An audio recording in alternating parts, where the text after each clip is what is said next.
Shawn, the last thing we wanted to chat about a little bit today was some of these rookie quarterbacks. And one of the big discussions, I guess, is sort of moving down a little bit out of the big three, because I think the big three have been talked about a lot.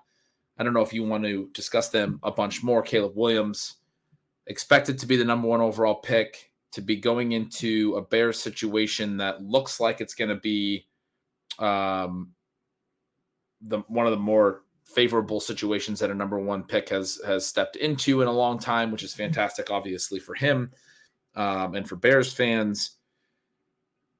It's kind of fun. It's not often that you see this kind of play out, but they traded out of the number 1 pick. They got additional draft capital for that last season, and as a result, they have the number 1 pick this year that they got from the Panthers, who then went on to post, obviously, the worst record in the league, and the Panthers weren't expecting to have that big of a bummer of their 2023 season.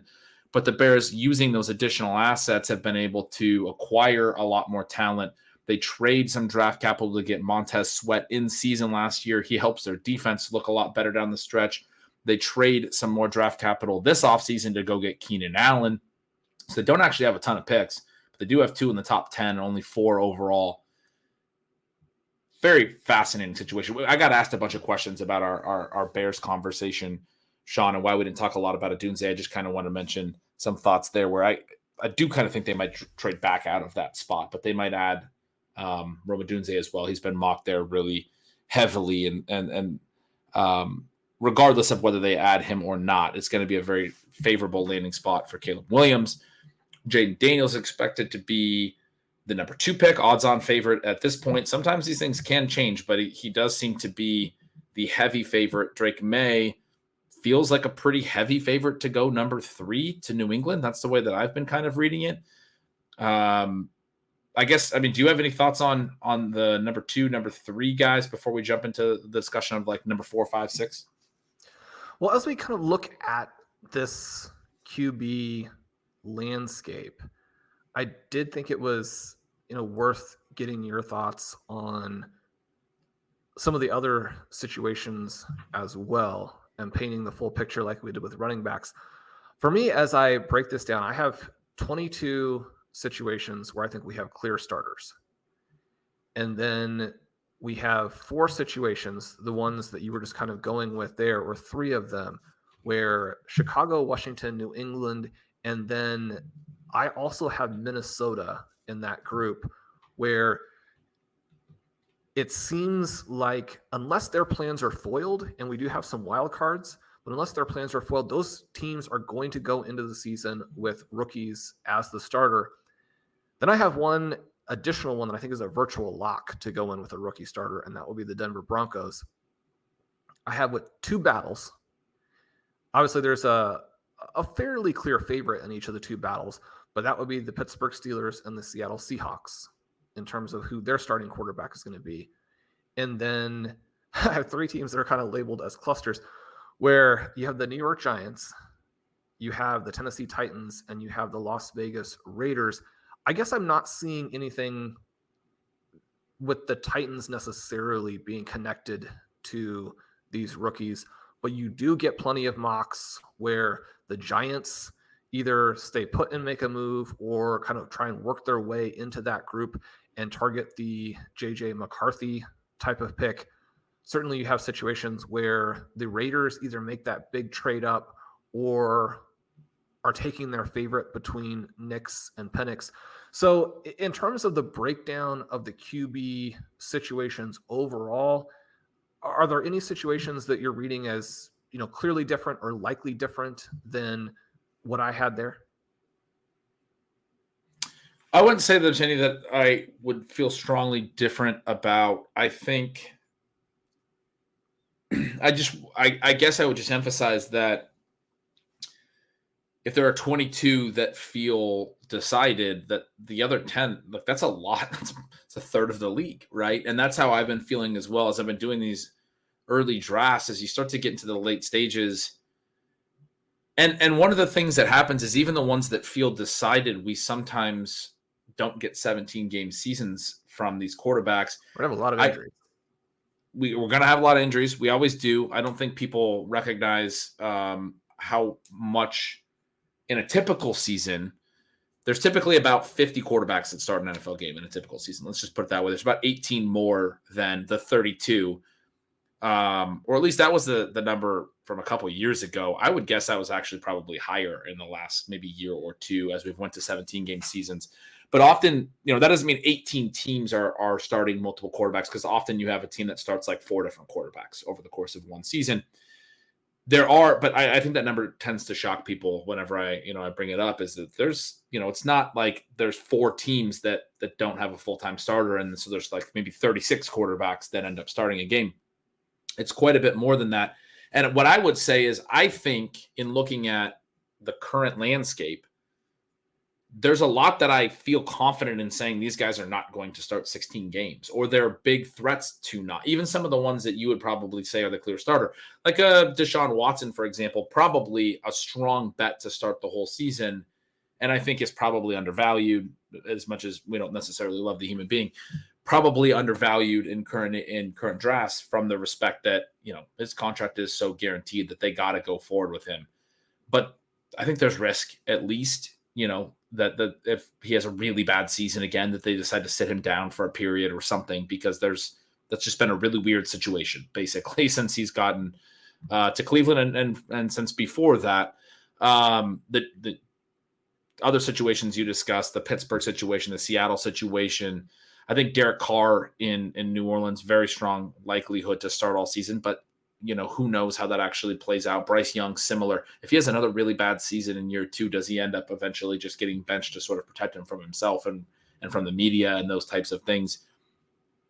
It start to be like a little bit like Zach Wilson in his second season, where it's, you start to get people turning against you a little bit. But yeah, no, some of those other teams, even beyond that, you mentioned the Vikings, the Giants with Daniel Jones, the Raiders with, I think Gardner Minshew has a shot to start the whole season, but in all likelihood, they're going to be starting multiple players throughout the season. I think the Steelers are likely to start with Russell Wilson, but also play some Justin Fields. I think they'll both play throughout the season. Pretty likely that we see both of them start games in 2024, that it's not just one of them for the whole season. Anyway, the point I'm trying to drive home is, some of these landing spots appear pretty clear, but even some of the other ones, I don't feel hyper confident in the incumbents in some situations. And so it's a weird landscape, especially for these pre-draft best ball drafts that are coming to a close. But I think a lot of the quarterbacks that have been drafted in the 150 ADP and later range, higher than you would expect, QB 22 and beyond, basically, a lot of them aren't going to start the full season. And so people who have done maybe some like 2 QB builds with a QB like that, they're going to find themselves with one quarterback, halfway through the season at some point. It's going to be tricky. And I think that's sort of what the landscape is going into 2024, which makes sense because there are a lot of quarterbacks that are being talked about as first round guys. And so some of these teams at this stage in the offseason might be intentionally not clear on what they're doing because they want to see what's available to them. And it'll be interesting to see where these guys go, how early they go. There are mocks that have 6 quarterbacks going in the first round, which, if I'm not mistaken, maybe has never happened or has not happened in a very, very long time.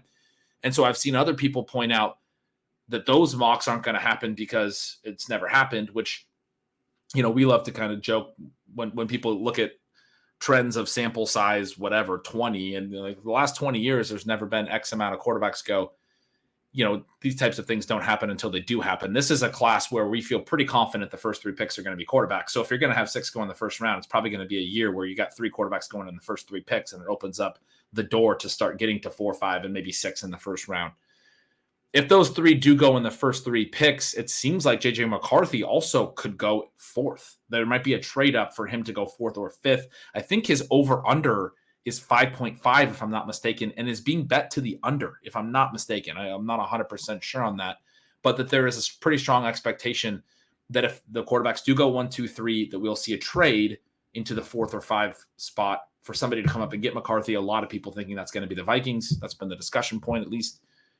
And then you have Bo Nix and Michael Penix, who become interesting. I just saw a report yesterday that Michael Penix, somebody said, don't be surprised if the Raiders take him at 13, I think it was. I mean, that he could go that high. Shawn, I've talked to you a little bit throughout this process about being a little bit concerned about Penix's profile, even as a big UW fan, that I thought he had some accuracy issues at times, that I thought the system kind of paper-mache'd over those a little bit, where sometimes the missed opportunities, I was joking with you before the show, you miss a deep throw and you're sitting there as a fan, you're going, man, that's a throw you can't miss. And the very next play, we'd call another deep shot. We were a very aggressive vertical passing game, which I loved. Is a big reason I was bummed that Kalen DeBoer got hired by Alabama. I loved the way that the Husky program was going. The very next play, you have this aggressive pass downfield from Michael Penix, and then he hits on it, and you're like, okay, well, I mean, I guess if you have the receivers that can just get open at will downfield, and the coach and the scheme that is willing to just be this aggressive, you don't actually get punished for some of these mistakes. But I have seen in the last week or two some people pointing out some of the things that I felt like I saw as a fan watching every snap, that some of the people that have charted all of his throws saying that his accuracy doesn't chart particularly well. I think you've mentioned to me that some of the SIS data backs that up. I've also seen, some of the concerns about maybe not being aggressive enough. He has a really low sack rate, and so the sack avoidance has been talked about as a positive. I've mentioned to you, I think on the show, that for me, a little bit of that is we had a really strong offensive line. Both of the Huskies' offensive tackles are going to go probably in the first 2 days of the NFL draft. And then also when there was pressure, he seemed to just want to get the ball out underneath. I saw a great stat from Hayden Winks over at Underdog that referenced in talking about how there's different types of sacks, referenced Michael Penix and said that on third and fourth downs, he had 15 plays where he threw, I think he threw short of the sticks every time, and he had a success rate of 0.0% on those plays where, where he was pressured, I think, on third and fourth downs. And those are the situations where you would like to see a guy try to extend a play. And in Penix's case, I mean, I know a lot of people were excited. He ran a 40 time that was in like the Josh Allen range. I mean, he looked like more athletic than I anticipated. And one of the things that I would say, again, as somebody who watched a lot of Michael Penix in college, is that didn't show up a lot. And a lot of people have pointed that out. You don't have a lot of scrambling numbers for him. Why is that? Some of it's he had a lot of injuries, and I think he was, probably trying to protect himself later in his career. And you understand that for sure. But the ways that he went about that were essentially whenever he was under pressure to just get rid of the ball in a way that was at times harmful. Again, throwing short of the sticks on late downs when you need to be using your athleticism to try to extend plays. That's when you have to. There's that famous Joe Burrow quote we've talked about on the show over the last couple of years where he's like, my high sack rate is more on third and fourth downs. I'm trying to make plays on those downs. As long as you're not in field goal range where you're going to, knock yourself out of field goal range. If I'm extending plays on those downs, then why throw the ball away on a third down and punt it? Why not try to extend the play, and maybe eventually, you'll be able to gain a first down on some of those extended plays. On other ones, you'll take a sack, but the lost yardage isn't as impactful on a third down passing play is essentially the point. Penix's low sack rate is sort of the opposite of that point where, even in those situations where he should be taking on a little bit of risk and trying to extend plays, he's maybe not doing that so much. So again, great note from Hayden Winks on that stat as well. But those are some concerns that I've had that are like harder to articulate. There are some stuff on there's some plays on tape. There's some stuff that you see from Penix that he throws a good ball. It does a really good spiral. He's got huge hands. And so, and then he has these really good receivers that are always making plays on tape that you see good plays. You see good throws. You see big plays in the offense that the Huskies had last year. And it's got people excited about him. Like I said, there's rumors in the last day that I've seen that he might go in the top 15.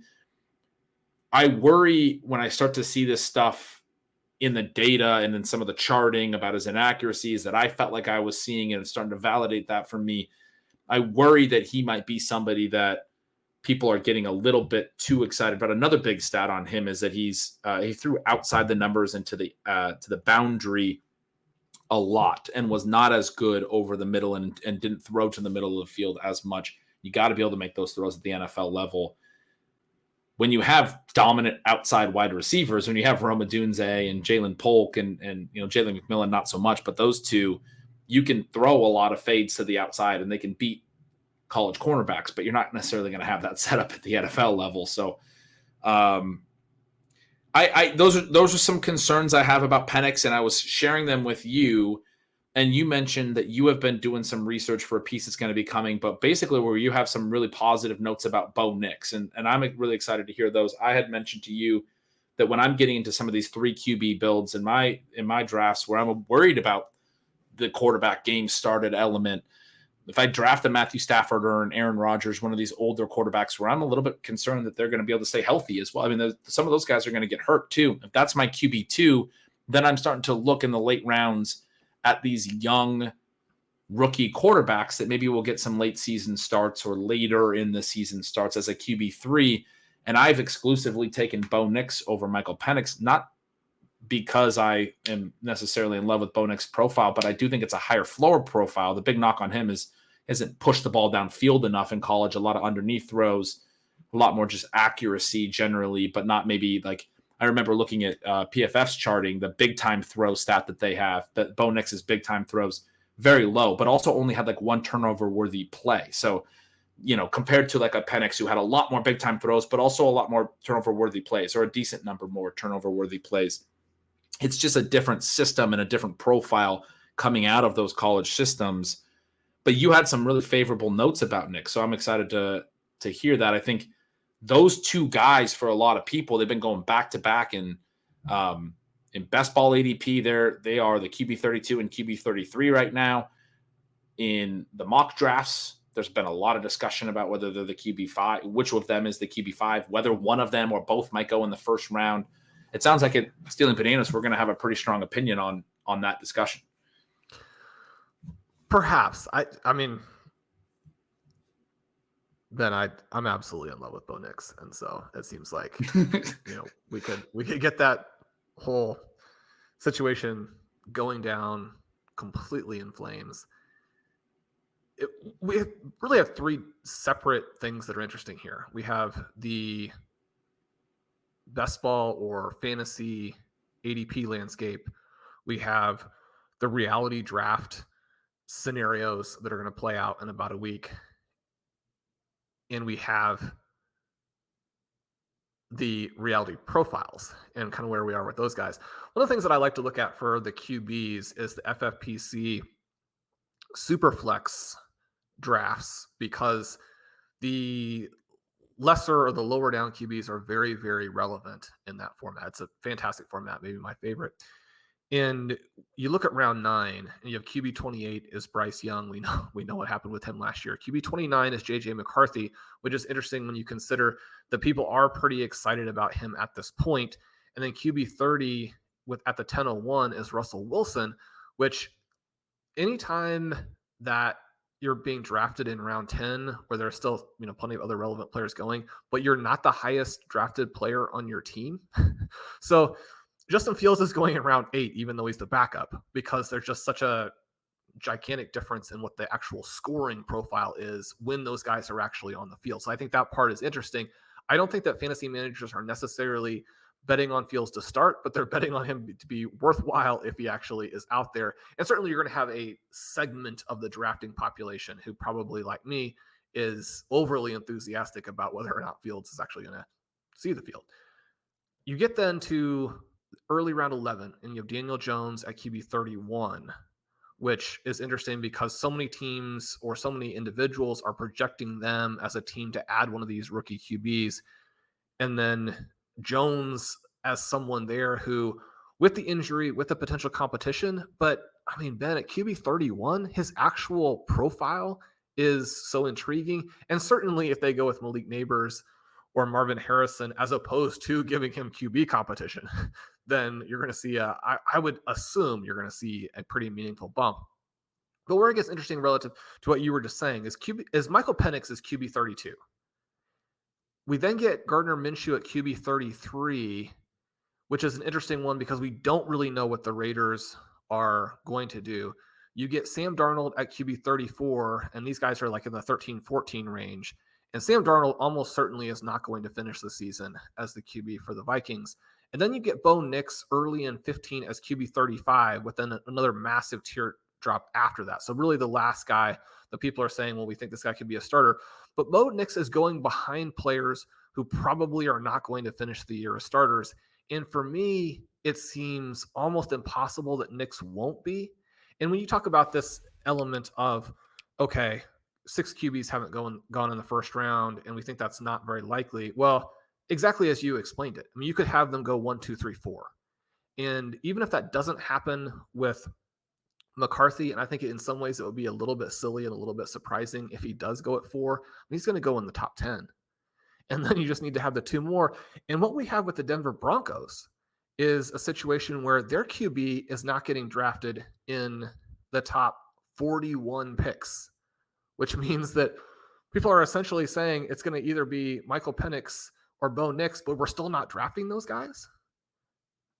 So there's an exploitable element there that is going to be close to an extent after we get these reality results. But I guess the thing that I would be saying to people is that as I'm getting ready to watch the NFL draft, even before you know anything about Michael Penix and Bo Nix, if you think that they're in any way, shape, or form draftable prospects, then they're going to probably go earlier than you think, in part because the Broncos almost have to have somebody, and the Raiders are looking at the Broncos and thinking, well, if one of these 2 guys is good, we would prefer to have that guy instead. We're going to see you twice a year forever. I'm not going to lie. I kind of forgot Denver had to start somebody at quarterback this year, and they don't have that person. I mean, it's Jared Stidham right now. I don't think I had actually pieced together that. I mean, he's going behind Tyrod Taylor. I mean, I guess in the list that I'm looking at, they both have basically undrafted ADPs. Nobody is drafting either of these people is the reality. But Denver's going to draft a rookie. I mean, that's a strong point you've made here on this show that I hadn't strongly considered. Bo Nix fits that incredibly well. He's got to be the guy that Sean Payton wants, right? Because Sean Payton's whole thing, and we saw it last year in a way that makes me, I mentioned a little bit earlier about this idea of coaching tendencies and how much weight should we really put on it. The Broncos 2023 season makes me believe that Sean Payton's system is pretty robust to the personnel from the perspective of he turned Russell Wilson into a guy who threw to his running backs like 35% of the time. Like, I don't know if that's the actual number, but I know the targets per out run numbers for his running backs were the top 2 on the team by a lot. And then the receivers were a lot further down that list. That was the deal with Drew Brees in all those years, but Drew Brees was good, and they threw 600 times a season. But all those additional passing attempts for the Saints all those years were a lot of extended run plays, we always called them, to the running backs. But when you actually went to project the Saints every year a decade plus ago, they were the consistent team that you're like, man, these target rates to each of the positions are pretty consistent. They have this 1X receiver, whether it was Colston, then it became basically Jimmy Graham, then it became Michael Thomas. That's getting a lot of the main work that's down the field. And then the rest of the receivers tend to be a little bit rotational, but you could really count on high value touches, right? And Drew Brees was great at it. He was very, very accurate to his running backs, but this was part of the reason why he would have completion percentages over 70% at a time when that didn't happen. A lot of additional pass attempts to the shallow part of the field is the point I'm trying to drive home. We saw that from Russell Wilson last year, and that's been the knock on Bo Nix, that he's this cautious underneath thrower, but very accurate. The numbers are very strong. You get him into a Sean Payton system, he's going to put up passing stats. Am I mistaken there? I would think so. It seems like a good fit. I mean, you do want to be able to challenge, down the seam with that kind of game-breaking throw that Drew Brees could make, right? But when we're thinking about the scenarios for this to play out, with the Broncos, they have the 12th pick and they have the 76th pick. And I believe that the reason they don't have a second round pick is that then as they were kind of putting their team together, they're like, not only are we going to give up a lot for Russell Wilson, but we're also going to give up a lot for Sean Payton. I think they don't have a second round pick because their coach. So it's at least something like that. I would guess that they're not necessarily looking at these two guys with the 12th pick. They would probably love a second round pick. They would prefer to move back into the 20s and pick one of these two guys. Now, when you're looking at the Giants, the Titans, and the Raiders, all three of those teams have a second round pick between 38 and 47. And so one of the things you can't count on as the Broncos is that you're not going to have someone leapfrog you. But at the very least, you talked about getting the 6 guys in the first round. I think at the very least, we're going to get the 6 guys before pick 47. And that would be kind of how I think that we should be conceptualizing where Nix and Penix start to go kind of as a floor, right?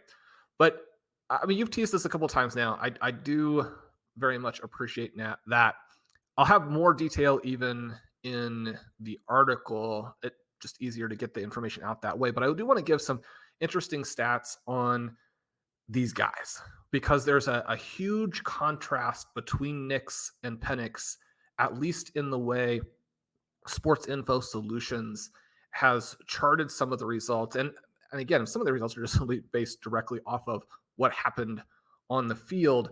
But I guess I want to push back against the idea that Nix is exclusively an underneath thrower. I would suggest that, well, one of the things is when you look at the underneath results, they're very, very good. And if you're going to throw a lot underneath, you would want to be good at those passes. So just to kind of start out with that, I mean, Nix excelled in that area. And I do think that there is something to that for current NFL teams where you think about a team like the Kansas City Chiefs, for example, and how they still throw a lot, but they throw relentlessly underneath. And one of the things that you would like to have is for that to be part of your QB's profile. But we can also then just kind of set that aside. And one of the first things I wanted to look at was this element that Travis May wrote about several years ago for RotoViz, and I believe is still a big part of what he does, where he's saying, look, take out play action, take out the plays with the jet motion, and you're going to get a much more accurate read of what the QB can actually do. So you can do that with the SIS filters. You can also look for plays of 6, really whatever air yards you want, but I've taken out the plays of like 5 yards or less. Once we do that, we get numbers that are more similar for what the QBs were actually dealing with. And in that sample, you get 104 passes for Nix, 129 for Williams, 133 for Daniels, 165 for May, 129 for McCarthy, and then the most for Michael Penix, right? So he at least has a sample that is maybe easier to deal with there. But then the results are somewhat stunning in that Nix easily leads the way with 68% completions. He easily leads the way with 88% catchables. He's tied with Jaden Daniels, who I'm assuming most listeners know had a fantastic season this past season in terms of yards per attempt. He had the best touchdown to interception ratio, and then he has easily the best IQR. And so for some of these other categories, I'll mostly give you IQR because it synthesizes some of these things that we want in terms of completion percentage, yards per attempt, and then managing the touchdown interception element. It also removes some of the receiver issues like drop passes, so that is kind of fun. But with Nix, you have this IQR of 139.5. Williams and Daniels are also in the 130s. You have May down at 120. You have McCarthy down at 116. And so that's, one of the reasons why I think that the buzz around McCarthy is probably a little bit based on things that maybe aren't really on the field. Now, with May and McCarthy, you're dealing with guys who are much younger. And when Bo Nix was at the age they are currently at, he was completely and totally unsuccessful. So we want to remember those things as well. But the big contrast here is that Michael Penix, 50% completions as compared to the 68 for Nix. Penix, 71% catchables as opposed to 88% for Nix. His IQR been 85 compared to 140 for Nix. Wow. So once we kind of remove these plays that people are like, oh, Nix is only successful or he's largely successful because he's throwing the ball short, you can remove all of the kind of schemed plays and Nix still looks like, or more than he did before, looks like the best QB in the class from a production perspective, not considering some other things like the scrambling ability for Daniels Right. and the use Passing. of Caleb Williams. Right. Passing production, accuracy, completion percentage, all of those, very important elements. So that number one makes me very enthusiastic. But then you can also do some things like look at purely the intermediate passes, the 6 to 19. Nix has almost a perfect IQR in that range. And the next best is Daniels down at 117. You again have Penix dead last in that group. You can look at the middle of the field. You mentioned how important that is. Nix again leads the way at 146 for the IQR. You have Daniels and Williams in the 130s. You have May and McCarthy in the 120s. And you have Penix down at 107. You can look at like the big moments. You can look at 3rd and 4 or longer. And in that group, Jaden Daniels does lead the way at 131, but Nix is second at 129. You have Williams, May, and McCarthy all pretty similar, just below that. But then you have Penix down at 90, right? And you mentioned this element of throwing short of the sticks. I mean, he separates out as far, far, far worse than the rest of the group on these 3rd and 4 or more. And so then, I mean, the big thing again is this element of can Nix throw it down the field?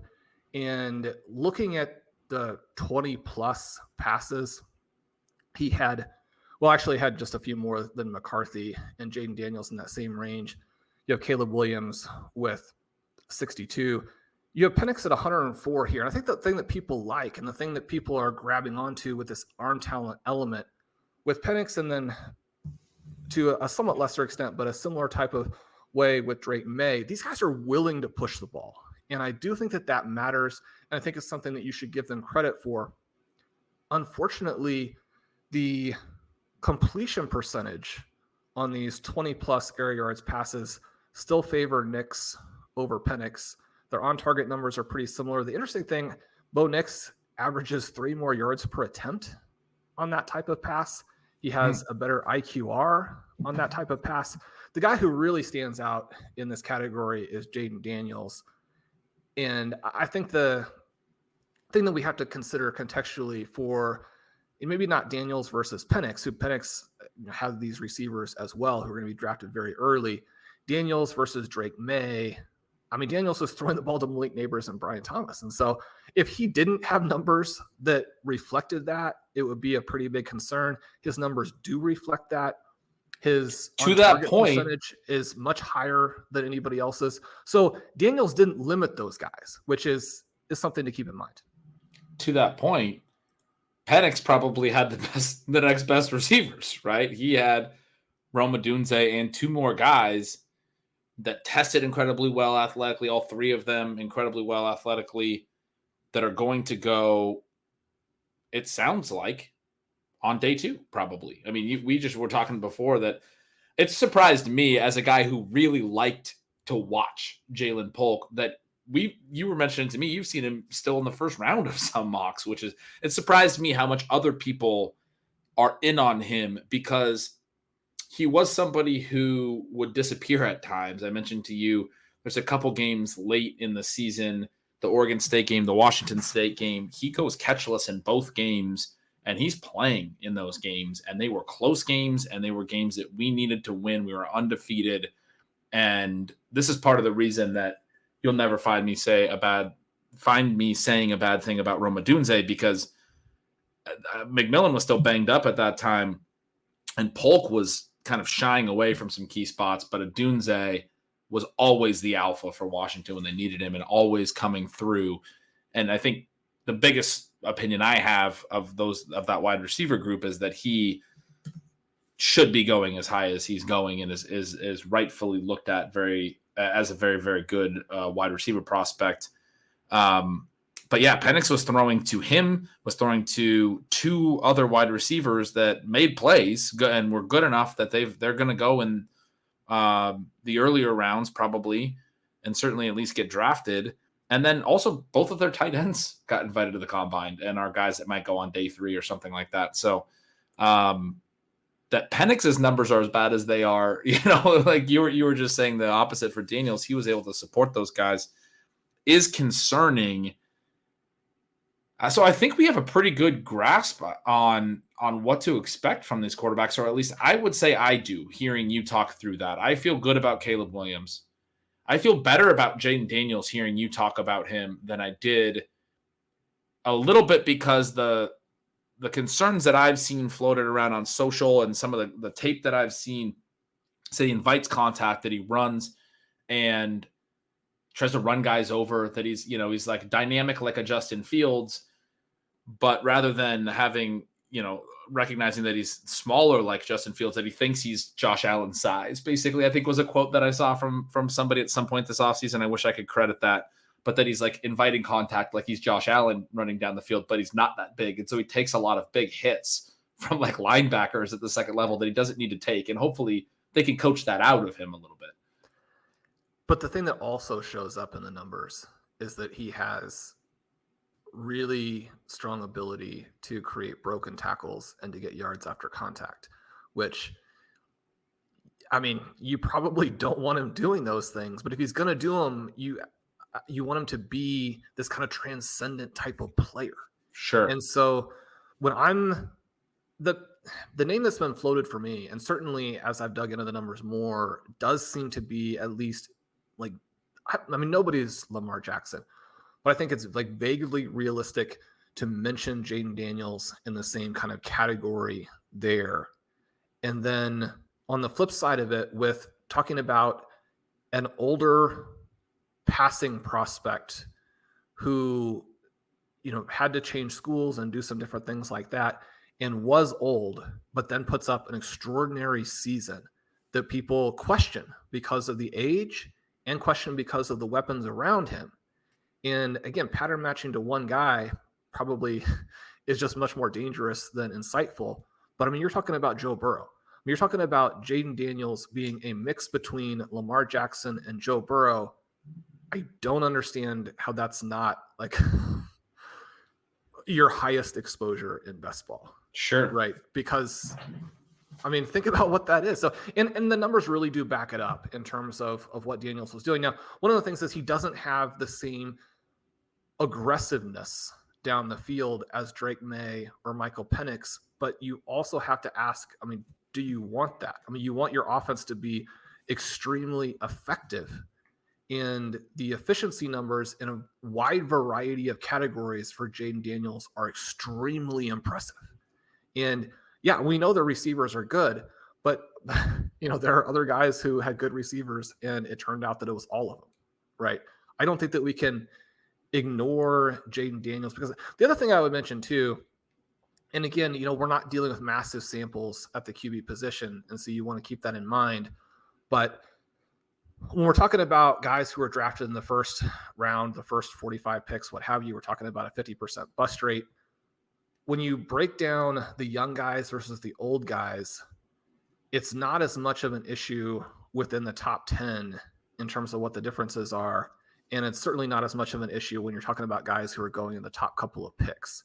And so if Jaden Daniels is good enough to go, first, second, third overall, then his age doesn't bother me, at least from what we have seen work historically. That's a really interesting point, because I was going to say, in terms of his rushing and some of the concerns I just talked about, and whether this profile can work, that the NFL has told us over the last year, I don't know, that they're getting a little bit tired of this profile, right? Like the Trey Lance, I think people think that this profile is now a high bust risk. I mentioned Trey Lance there, but the Justin Fields thing, you and I couldn't really understand why he didn't go for more in trade and is basically now slotted to be a backup. Has his issues, certainly, and has plenty of detractors. I don't think I've ever seen more haters for a player. I mean, that's probably not fair. There's probably another good example, but people hate Justin Fields on Twitter. Can't really explain. I mean, yeah, the guy takes a lot of sacks. Like we've heard your point. Some of the other mobile quarterbacks, people have soured a little bit on Kyler Murray. Anthony Richardson looks great. I think people should be really excited about him, but gets injured in his rookie season. And so in terms of that injury risk and that element that we're talking about. For a while, there was discussion that maybe mobile quarterbacks aren't taking a ton of hits because they're able to on their scrambles get out of bounds and those things, but they've had some bad luck, I would say, with some injuries, and it has led, I think, to people to assume that they have maybe a shorter longevity, less element of like, oh yeah, these guys can be our locked-in starter for 15 seasons or whatever, or a little bit of concern about that type of thing. All of which is to say that the NFL, like the roster moves, have sort of backed this up.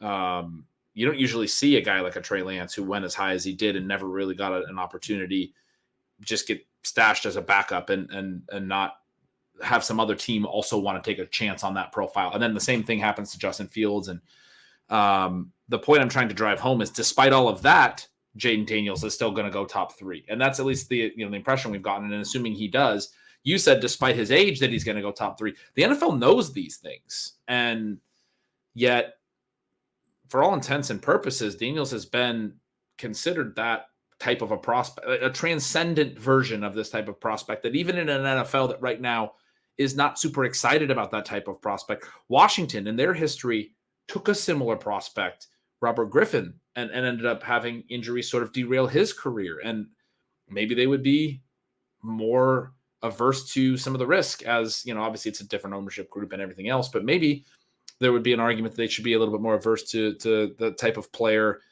for reasons that they could get criticized for. Like we always talk about how GMs are very self-serving and thinking about their own ability to navigate their own careers and not get fired and all of those types of things. So it seems like all of the risk is baked in when he's going where he's going and he's being valued where he's being valued. Drake May, we didn't talk a ton about. He's the next guy. I was kind of going through the list of, we have Caleb Williams, we have Daniels, and we have, I wanted to say a different name. We have Drake May next. But a profile that we've talked about enough that I think, we are intrigued by. He's good. JJ McCarthy is the one you very briefly sort of said it would be hard to understand if he goes 4 or 5. He's the one that is,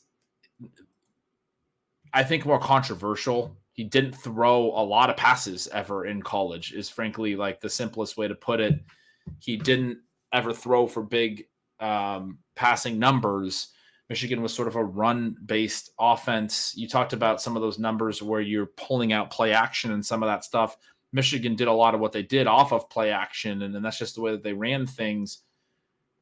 Then there are a lot of people that say that are scout people that say that his tools and everything are going to project. So he's more of the project type. We don't have a ton of data on him.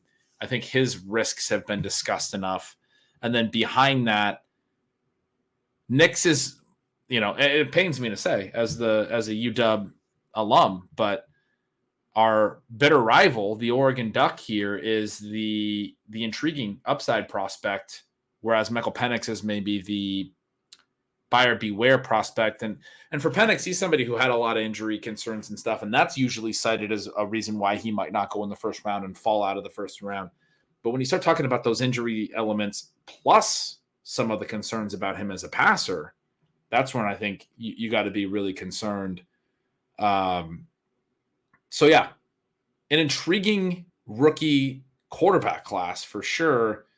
Where these guys land, what it means, how we're going to play it in fantasy. We'll know a lot more about that in about 10 days time from when we're recording this. Certainly you can kind of piece together based on all the things we said about the profiles, what we would think. Like for McCarthy, for me personally, I won't be super stoked about the receivers. The team that I think a lot of people have been assuming is that he'll land with the Vikings, and that's why we've seen some discounts on some of the Vikings players, but the Vikings still have to execute a trade up to make that happen. And if it does happen, it's all going to be price related, but yeah, I would probably be a little bit concerned that he might be bad enough, at least early in his career, that he could be one of those rookie QBs that you don't really want the receivers for. That's a concern. Certainly the similar would be true with Penix. For a guy like Nix, I think I'm going to be excited to draft some of his guys, especially some of his like running. If he goes to Denver, like the running backs, I think you're going to have a lot of receptions. I think you're going to have a high completion percentage. Maybe it's all underneath. you play in PPR leagues, like that can add up. He could complete a lot of passes, a lot of short passes, but a lot of passes that could be intriguing for certain profiles, right? And so how all this fits together in the draft next week is going to be really, really interesting. It will be. And you mentioned Minnesota. It does look like it's their intention to get McCarthy. The question will be, whether they can fend off the Giants, whether they can fend off the Raiders, if in fact either of those teams have, any intentions on that pick. And I mean, I keep looking at where Denver is and think that it makes sense for them to try and acquire picks, but it's certainly not outside the realm of possibility that if they are infatuated with McCarthy, that they would try and make a move. And so the Vikings, they're going to, play chicken a little bit, I would think, and try not to overpay because the moves up are just so incredibly expensive. And especially if you're going to move up for somebody who isn't that proven and has a bunch of risk, if you do that and the costs are also prohibitive, you just are introducing so many things that are very problematic. But I think that we are looking at the Vikings as the most likely landing spot for McCarthy.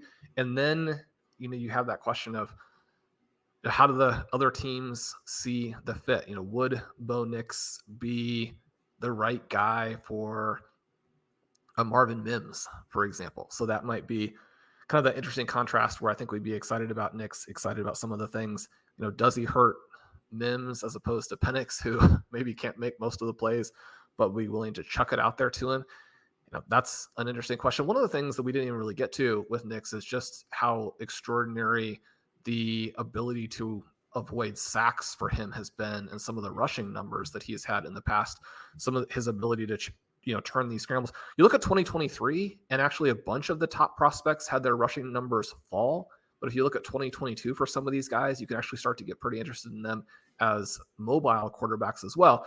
Now, one of the things that Travis May mentioned on OT is that you mentioned how Penix is playing behind an elite offensive line at Washington. Nick's also the same thing at Oregon. And so we don't want to ignore some of the context. If you look at the pressure numbers on a lot of these categories that I'm giving you, Nix is not under as much pressure as the other quarterbacks. And so you would assume that you're going to be a little bit more effective.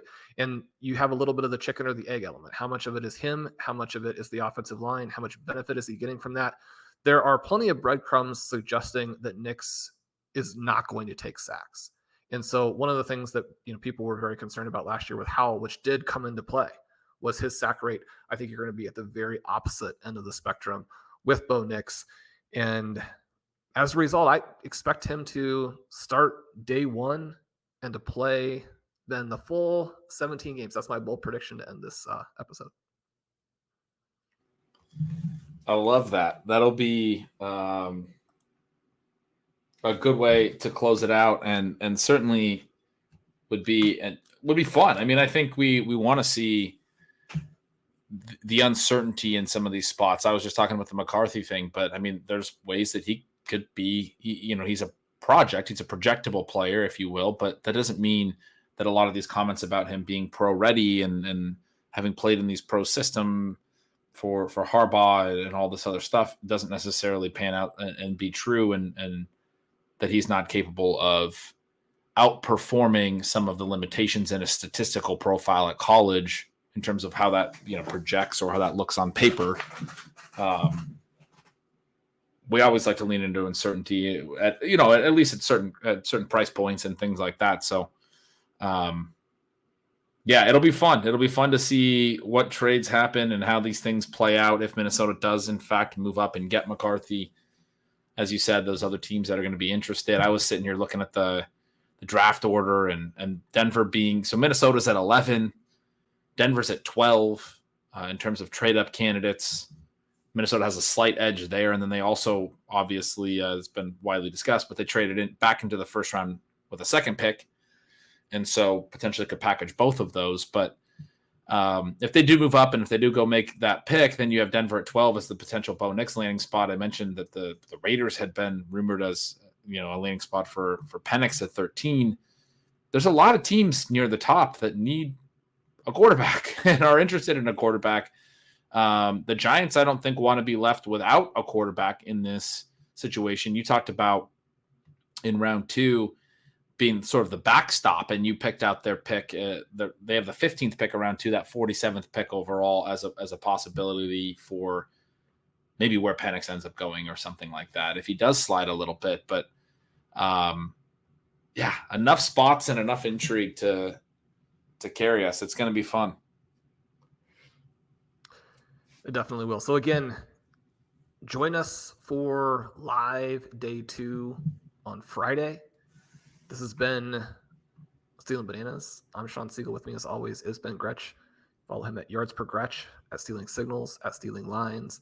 We'd love to have you guys join us at RotoViz with the coupon code RVRadio2024 at checkout. Then, with the draft approaching here, we'll have the 3rd and final volume of the rookie guide out shortly.